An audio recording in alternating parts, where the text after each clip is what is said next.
got roaming mics coming your way, so just raise your hand high in the air. Congratulations on the film, it's great. And we're like really excited you're all here tonight. Do you want to just tell us how the project started and how you decided to make this movie together? Yeah, this is actually for Jennifer, but I just want to get her started. No, I want to do the whole thing. I just want to say that Jennifer got this rolling, and she very much got this rolling with Ari. And it's a great story that I'll let her tell, but it was an unusual way, I think, for a film to start. And so it was quite beautiful. She was on tour with these guys in 2006, and there you go. Sure. Hi everyone, thanks for coming. Originally I met Ari from my little brother. He took my band Shell Shag to do a punk show that was happening at an all-access program in New York City. And I met Ari and her little son Wilton. He was a baby. So we kind of helped them get around and hung out together. And then years later, our booker asked me to road manage them, and I did it against all odds. Because it was pretty difficult fun, as we got to call it. And Ari really wanted this movie to be made, and we did it after about 10 years. And Bill and I have been working together for 5. And thank you, Bill. I think you did a great job. I think we've given the band the recognition they've deserved for a long time. So thank you for being here.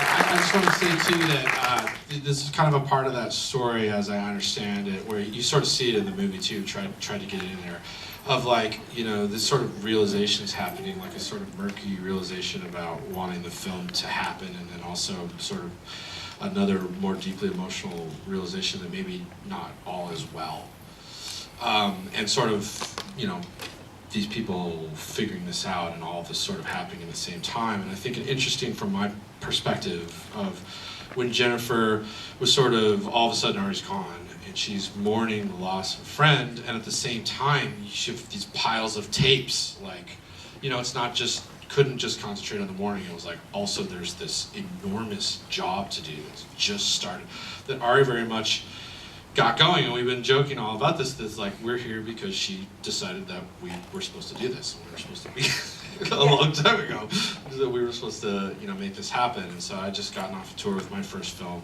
a film called Kill All Redneck Pricks, which is another music. Everybody likes the title. And she was like, why don't you come along? Because we used to tour together. So then we got in with Tess and started ripping through it as much as we could. Yeah. Paloma, Tessa, do you want to tell us, like, your side of the story, how it started for you, how you wanted the film to be made, and what you were expecting? Started the movie or the band? The movie.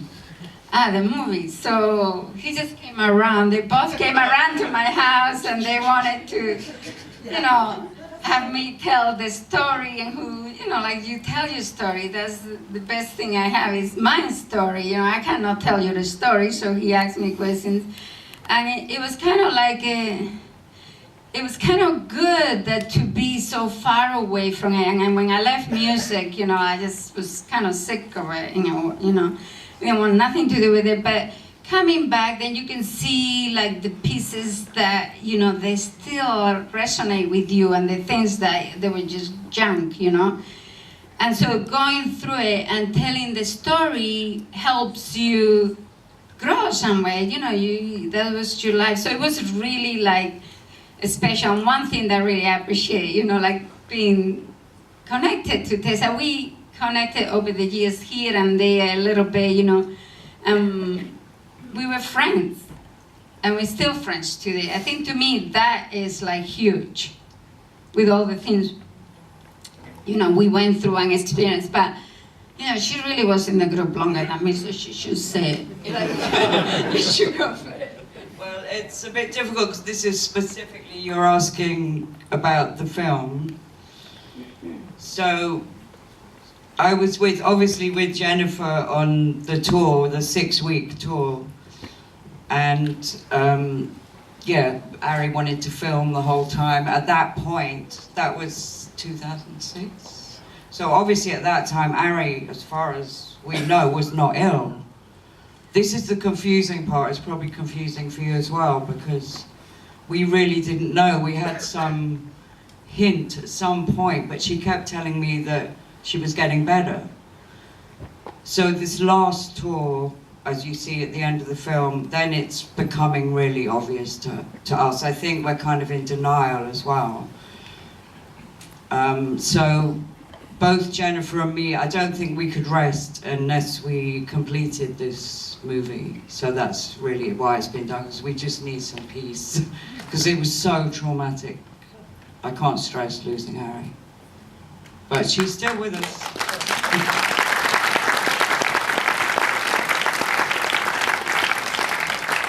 Do we have any audience questions? Raise your hand. There is one in the front. The microphone is coming to you. Hold on, it's just here.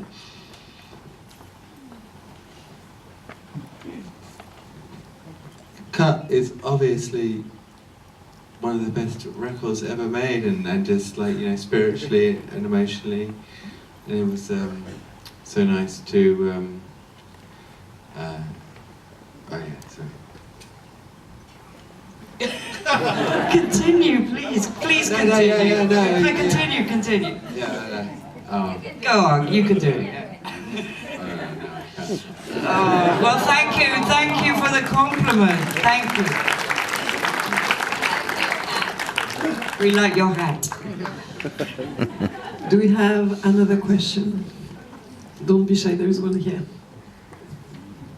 When Ari was telling you to film everything and she had this idea for film, was there like a plot or anything? Or were you just... No, it was typical Slits chaos. So no plot. I wondered that myself, looking at some of the scenes that were staged. I was like, what is the idea? There is a question right in the front. Hi, thanks. Love that film. Love seeing all the old footage and everything. How does it feel when you...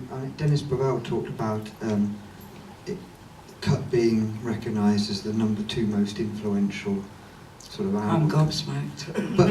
But like the contrast almost with that sort of after the fact recognition, as opposed to how you were treated at the time. There's a real sort of contrast there. So how does it feel, you know, that people sort of coming to you after the fact? How do you feel about Well, I that? still don't really feel like we've been recognised, so I'm still waiting to feel that feeling. All right, haven't quite got there. This film will help. I hope so. Thank you, Bill. Good start with these guys. Just right here, please.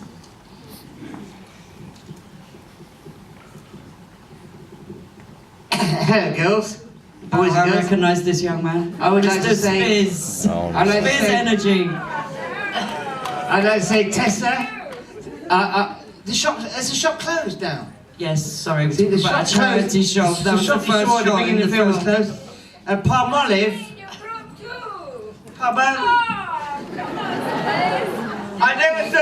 I never thought I'd see you back in England again. I know. You always She rub me off. Played drums for me at Hammersmith Odeon on the Susie and the Banshees tour, 1978. Yeah. Hey, wait a minute. I got a go. My first drummer was a gold drummer, ladies and gentlemen. Yeah, you need someone or something, like, he needed a drama, I think, one day.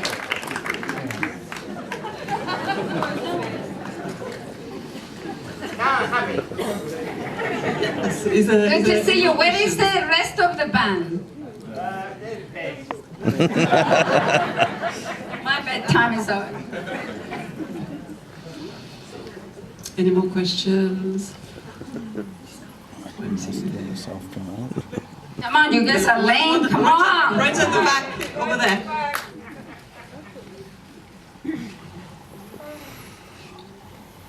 Yeah, really thank you for this movie. I've been knowing Tessa through music and Hi, Satonji.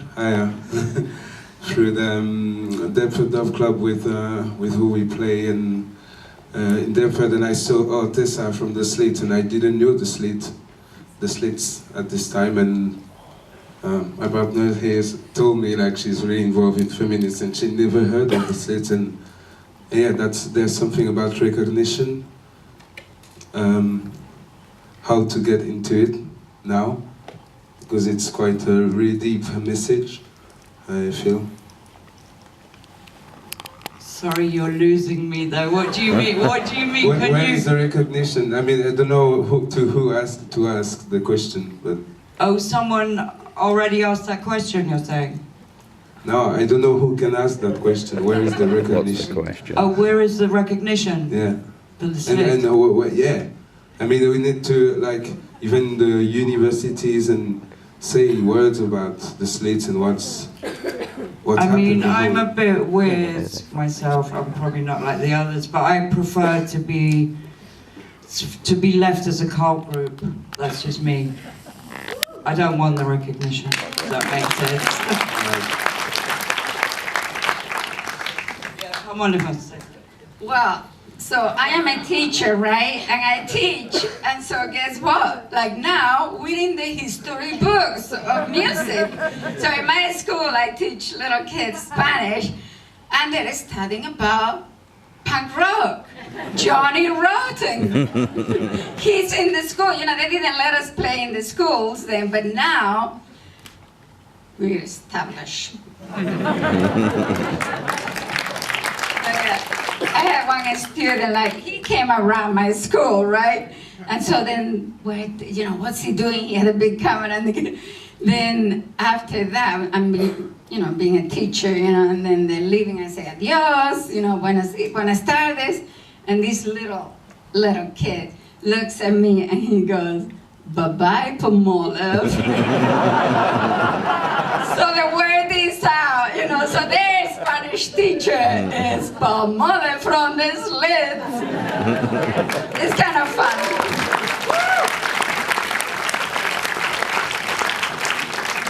There is a question just here. Yeah. Oh, no, sorry, just yeah. there. Hi.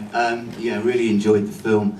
I just wanted to pick up on something Adrian Sherwood said about, I think, the tour where you were getting a lot of flack from racists and Nazis. I don't know if you remember High Wycombe Town Hall, 1980, and you were being supported by a local punk band who were called, I kid you not, Cyclone B. And they were a Nazi punk band. And after they'd finished their set, Harry Up poked her head around the theatre curtains and said, "You're not going to like us." and just to add to that, she faced off a whole section of that audience's Nazis and basically offered them out, and they all turned turtle and fucked off. That was the force. Yes, Harry. Big up, Harry.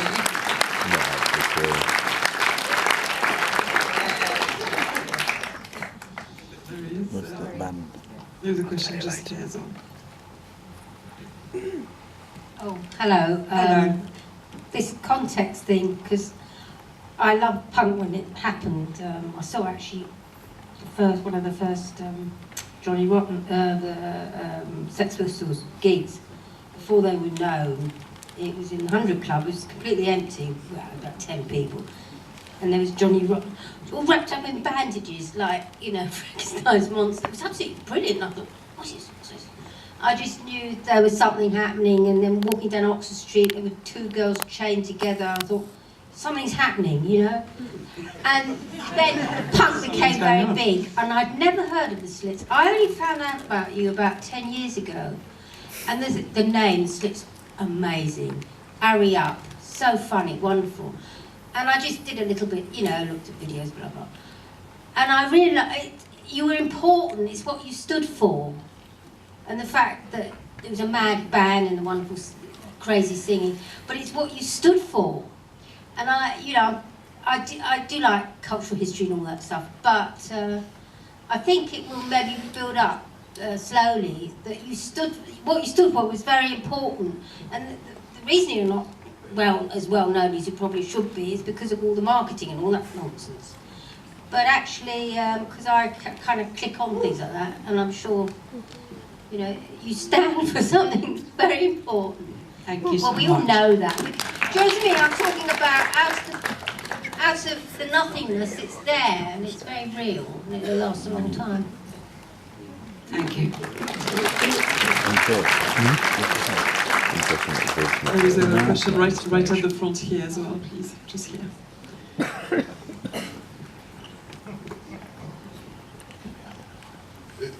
It's not a question as such, it's more a thank you, really. Yes. I mean, I was at Holland Park School when the Slits sort of played that school disco. And then as a young kid, I mean, I was sort of about 11 then, I think, 11 or 12. Well, you're the guy that threw eggs at me. But yeah, just seeing like Johnny Rotten was there, obviously because of Nora and everything, and it was all there. And for me as a kid then, just sort of finding my way, it was brilliant. And, you know, the Slits I loved. I looked up to Ari. She was in this sort of year above me at school, or maybe I think 2 years above me. But it was always just the look and everything of everything with the Slits and sort of punk.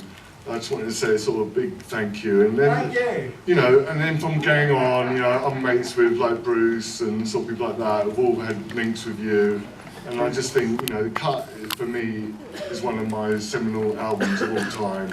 You know, just everything you've done, and I think you're completely underrated. And I'm just really glad I'm here with two of my daughters here tonight. I wanted to bring them along here. And they were a bit kind of unsure. It's like, oh, Dad is a punk thing. I'm not really into it. You know, but I said, listen, it'll be inspirational for you. They're like, now going on from Dom, Dad. Yeah. Shut up, embarrassing Dad. I dragged them along here tonight. I just wanted to say thank you. So it's not a question. Tess, I know that I think you might have got a print of mine I did of I think you have to give the mic to her. Okay, One thing, after I read the book, I'm thankful for you to like empowering women. That's the first thing I'd like to say quickly.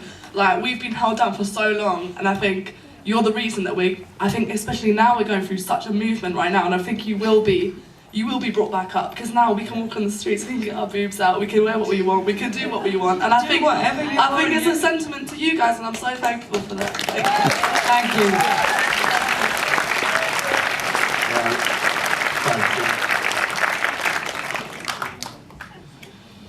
Yeah, just over there.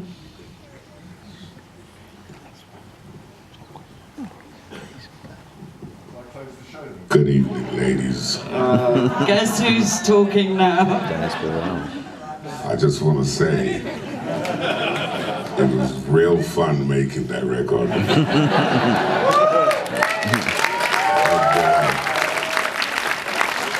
That's me. I also want to say... This is Dennis Bavell, who's taken over now.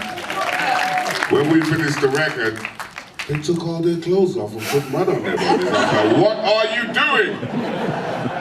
But I have never regretted it. Thank you.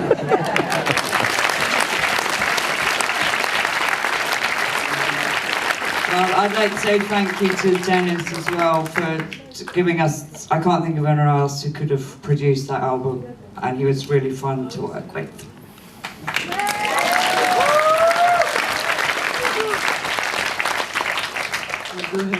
Hello, I just want to say I haven't got any mates in the film, but really enjoyed it. And I was actually in a girl band. There's one here. She's gone. And we were in a girl band in the 90s. You have heard of us because we weren't taken seriously, you know, and it was happening like early 90s as well. And I actually manage an all-girl punk band now called Witch Fever, and they love the Slits. And but they get sidelined a lot, like within the music business still, because I just feel there's still that battle there. And you know, I'm from Manchester, so there's a real sort of heavy and of, you know, male-dominated bands up there from the history.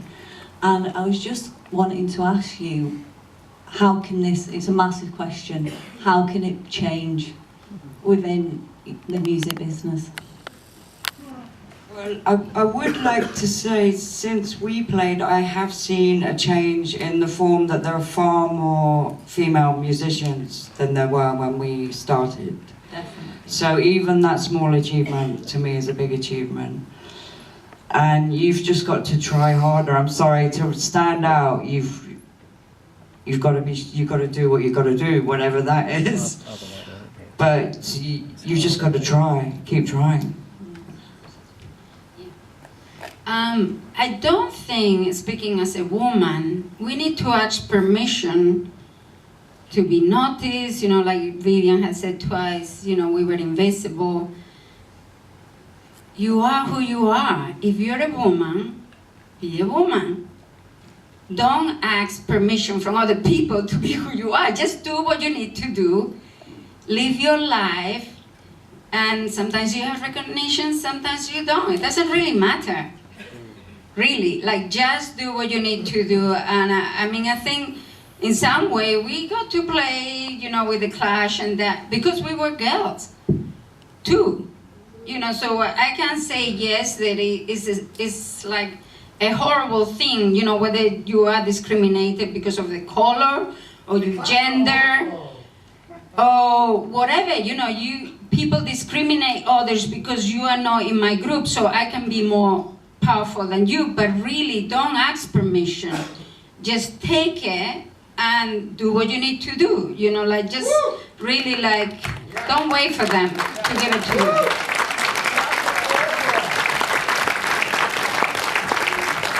I think we've got time for one more question or one more comment. There was one right at the back, over there.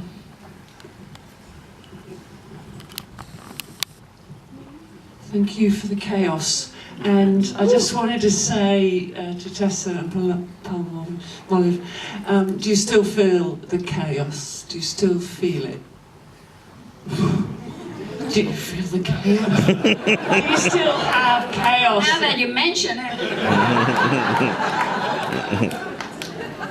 Because it was the chaos that changed everything. Well, chaos is just something that exists eternally, so do I feel it? Well, sometimes, yeah. But it's a very difficult question. I don't know what to say. Chaos was not just in the punk period, it's always been there. Okay. When things are created, when you have a project in your room, like if I'm doing something, a sewing project or something, whatever it is, my room looks like a mess.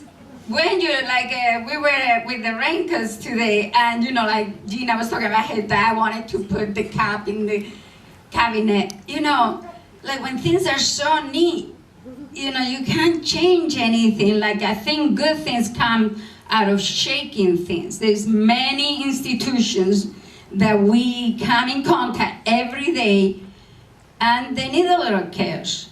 Yes. They need, and we need to have, but it's it's a kind of chaos. It's an intelligent chaos we need. People are going crazy, killing each other. Look at the president we have. Oh, so and the other guy is crazy here, and they want to press this button here and press the other button there. We need to have an intelligent chaos, not that kind of chaos. We need to be bigger than that. We need to be the humans that we believe in, that we can believe in. That I have my granddaughter, my daughter here. I want them to look at me and say, there is something. She grew. She made mistakes. She did that, whatever. But I'm proud of her because she did her best. And whatever life gives you, do your best. Really hold it and do something with it. She put it so much better than I did. Thank you. This woman here, I am so glad how Bill got her to tell the story. I think it's perfect. I really think first of all, this guy, 4 years. 4 years. I mean, that was a lot of work. I've done video editing. That is an amazing amount of work. You guys don't know how many hours goes into this little thing. And then the way he got his the quiet one. I just love her humor, her honesty. She's not trying to be your like pop star, I'm great, you are whatever, you know, like look at me, you know, she's not like that. And I appreciate that about this movie. This is very unique and very different. And, you know, everybody that has helped. I'm glad to be here with you all. And thank you, Jen.